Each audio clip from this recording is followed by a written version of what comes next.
speechless. /u/ByteWave, yeah, for technical emergencies. But let me help you out here. I pull his geo data as I conference him to a third line where I dial 911. 911 operator, 911, what is the nature of your emergency? /u/ByteWave, I'm calling on behalf of a road technician working for telco.ca current trapped up a ladder, actively threatened by a man and two large dogs. As you can hear in the background, we're conferenced into his BlackBerry. Address is 1234 Main Street, he is working on our PMD up there, in the backyard of a 16 units apartment building, clear access on both sides according to plans, wider on east side's parking lot. Please note that the building is in a school zone since we are in school hours.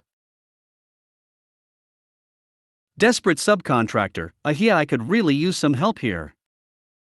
Screaming and barking continues. 911 operator, thank you for the details. We have a patrol on the way, I will stay with you, sir. Not sure why we need a third party, I'll take it from here. /u/ByteWave, believe me, third party doesn't know either. I'm leaving you two on, I'm sure everything will be okay. I couldn't resist. Thank you for choosing senior line for your life-threatening emergency, hang up. And I end it, leaving them both connected. Obviously I monitored his service call's completion to read the resolution details. It read, job complete but 911 intervention necessary. Contact supervisor for details. Thank God the angry customer with pirated analog didn't have a gun. Seriously, if they ever give you an in-house line and tell you it's for emergencies, they don't mean this kind. All of ByteWave's tales on TFTS. I give you the genius who hard-coded a fixed 2-key parental control override. Many years ago, the company decided they wanted to sell a comprehensive security solution suite, and swiftly made the terrible mistake of outsourcing it to amateurs. It had been a plague on tech support ever since, in each of its iterations. At one time it used to be so bad the antivirus would detect your viruses, but always fail to remove them. All the removals were done with remote sessions. /u/ByteWave, senior line, ByteWave. You may send me your ticket. Great, a security suite ticket. About parental control. With no details. Abdul Muhaiman, sir, good night. Customer has serious problem. There we one has found a secret way to hack parental controls, could be looking at very harem things. Is just 10 years old. Please, how do we stop this, sir? I let slide that he doesn't know about time zones like most of his peers in North Africa. But for once, I don't know the answer offhand. /u/bytewave. I will look into this right away. Your call is very important to you, please hold. I ask my colleagues, turns out they built a stupid override that lets you skip all parental controls with a 2-key combo, let's call it Shift plus F6. We kept it in-house, but it's simple enough to be discovered by accident. There's no obvious way to change or remove it, but surely there must be. So, I call the bat phone at the company handling this software, Illusory Security. /u/bytewave. Yes, this is telco.ca senior staff. I need information on disabling the parental controls override. The whole override feature appears totally undocumented. They pass me to a dev I have to work with sometimes. Illusory Security dev. Hey, hello Bytewave. I heard you are asking questions about a possible PC override. /u/bytewave. Possible? Come on, you're not seriously telling me you don't know about it. Illusory Security dev. Yeah, I know about it. I put it in, but it was supposed to stay in-house, otherwise word could get out, you know. /u/bytewave. Senior staff always knew about it somehow. No leaks here, but it's given, considering the amount of people running this, that any 2-key combo will be stumbled on sooner or later. I just need to know how you can disable it or change the keys. Illusory Security dev. Oh, you can't, that's hard-coded. That's why we didn't document it, he explains without a care in the world. I believe him, given the answer matched my exceedingly low expectations so perfectly, even if I should yell at him for saying that like it's sane. /u/bytewave. That's a very poorly designed feature then. We'll be needing that to change as soon as possible. Can I escalate you a ticket, or do you need a new service request from product direction? Illusory Security dev. The latter. And we can't design additional options unless you want to wait for the next major revision next year, but I could slip in a little change in the next regular update in 3 months if I get your paperwork soon. Outsource security software, they said, it'll streamline operations, they said. /u/bytewave. 3 months, eh? Well, the kid will have plenty of time to download enough to tide him over permanently, but let's focus. What kind of little change can you give us, if you can't design new options in the next 3 months? Illusory Security dev. I'll make it Control plus F7 plus L so it's next to impossible to discover accidentally. But it'll still be hard-coded until next year, so keep a tight lid on this. Till pressing 3 keys at once is next to impossible.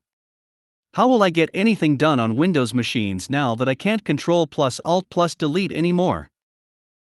/u/bytewave. Vaguely acceptable, I suppose. You'll have your NSR paperwork by the end of the week. Afternoon. Send an email to the Internet Product Director to get the NSR, for which they will actually have the balls to bill us development time. Pro forma, I make it plain for the 100th time that they are a liability. Abdul Muhaiman, sir, has a solution been uncovered? /u/bytewave, more or less. This override will stop functioning, but only in the next update. It's currently hard-coded.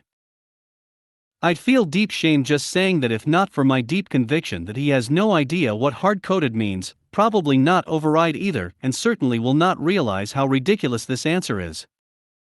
Abdul Muhaiman, next update, I see. Sorry, but in meantime, what do we suggest the parents do with the wee one? /u/bytewave. Parenting? Until the update, they'll either need to watch his web usage more closely or temporarily use alternative control software, unfortunately. We are unable to recommend specific alternatives, but they should be able to search on their own for decent, free solutions. Abdul Muhaiman, I see, thank you sir, he hangs up. /u/bytewave, senior live chat, copy to Shadow Forums FYI the parental control override in IS is hard-coded, and they need 3 months and mid-level paperwork to make sure that it's set to 3 keys instead of 2. Option to disable it entirely possible by 2015 if all goes well. A few people on my floor offer a mandatory slow clap. Not the first, nor the last. All of Bytewave's tales on TFTS. I don't want a lobster. I want a technician. Senior staff doesn't take customer calls. It's in fact a violation of our work contract if we do infringement on Frontline's job description, as explored in a previous story. Someday I get a call and immediately recognize the symptoms. Confused elderly customer who doesn't know who he's talking to. It rarely happens, but once in a blue moon, someone accidentally transfers a customer to our line. As I'm in Canada, we have French-speaking customers, and this is one. I happen to speak French too, so I explain the confusion. Translating in English for ease of reading. /u/Bytewave, sorry sir, there's been a mistake. I will have you back in the hands of a trained technician to help you immediately. Elderly customer grumbles a bit, but he's fine with it. I call the priority number to get the first French-speaking frontline tech available. His name is Omar, which sounds just like homard, the French word for lobster. I explain the situation, and that I'd be giving him back the customer. He's fine with it. I set up the conference. /u/Bytewave, very well sir, I'm leaving you with Omar, who will help you with any problems. Très bien monsieur, je vous laisse avec Omar qui pourra vous aider avec vos problems. Elderly customer, homard? I don't want a lobster, you said I'd get a technician. Homard. Je ne veux pas d'un homard, vous m'avez promis un technicien, he sighs angrily. I hit mute and I just lose it laughing as Omar picks it up quite professionally. I'm sure others work in call centers that service more than one language have similar tales to share. All of Bytewave's tales on TFTS. It'd be great if he failed that exam too. One of my occasional jobs as senior staff in my telco is to grade technical exams for some positions internally. Since we're union, positions are allocated by seniority, if you can pass relevant tests to prove your ability. Because management likes to make sure seniority doesn't play too much a role, they make the exams quite hard and always broader than what you need to do the job, but that's part of the game, we just grade them. And to some extent, we don't mind hard exams either, as long as they are fair. Nothing worse than incompetent people in senior union positions. One day, there's a nice one open I'm grading. 3 top applicants seniority-wise clearly flunked it, and a suit comes tell me it'd be great if the 4th did too. I know the 4th guy is a stronger candidate, but I haven't even seen his exam yet. But I already get the message. The 5th in line is clearly management's favorite. Another frontline agent, but one who's always skirting rules in their favor, and almost never actually takes calls, always given special tasks that almost never go to frontline employees. Maybe her looks are helping. Either way, they want her to have the job I'm grading for. Now, I'm not in the game of cheating on exam notes. But then again, I know there's actually 2 exams, and I'm only grading one. The job also comes with a psychometric eval tested out of house, and there's clear signs management uses these to occasionally get people they don't want get flunked. So I carefully look at number 4's test, and see he should pass it by a decent margin. Didn't ace it, but he passed and pretty good given how hard it is. But I know the rules, and I only see one way to play this under the circumstances. I narrowly flunk him instead. But I make several obvious mistakes in my notations on purpose, clear grounds for recorrection by a panel of 3, as per the work contract. However, the low-level manager in charge just sees he failed, he's happy, and he doesn't bother tempering with his independently tested psychometric. If they did it too often, we'd prove it, so they much prefer technical failures. He therefore passes psych with flying colors, but is told he won't have the job, because he failed the technical exam. Union steward steps in, asks as he is entitled to see the exam, and then points out the mistakes I've told him I made while grading.